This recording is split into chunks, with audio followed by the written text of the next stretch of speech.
मगर star music herbal बटे न एको रुपैया हो तो ना कमैया हो।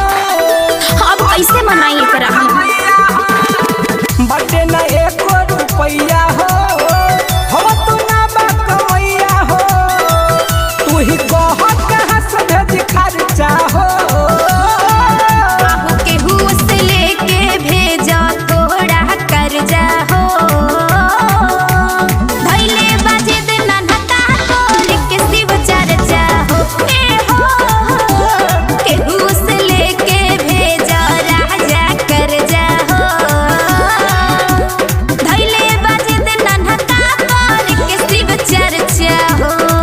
हे से गुरु दया करी, रउआ सिवा ई जगत में कोई केहू के ना हो। रउए दया करब तो हमरो आंगन में राउर आसन लगी। हे भोले शंकर, हे भोलेनाथ, हमनी के पुकार सुनी। हमार बबुआ रोवता, रउआ आंगन में बुलावे के।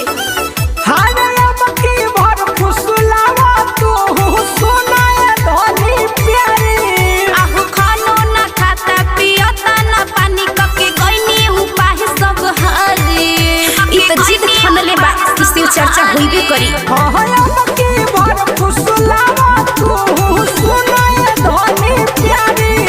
आहू खानो ना खाता पियता ना पानी कके गइनी उपाय सब हरी। कैसन बबुआ बड़का हो। केहू से लेके भेजा थोड़ा कर्जा हो। धैले बाजे दिन ननका तोर के शिव चर्चा हो। केहू से लेके भेजा राजा कर्जा हो। धैले बाजे दिन ननका तोर के शिव चर्चा हो। देखा अगल बगल में सब राउर दोस्त लोग गइल बाड़े जा। केहू से हजारों रुपया तक कर्जा लेके भेज दो। ना तो ननका भूखल पियास से रहता, ना पढ़ता, ना लिखता, ना खाता, ना पियता।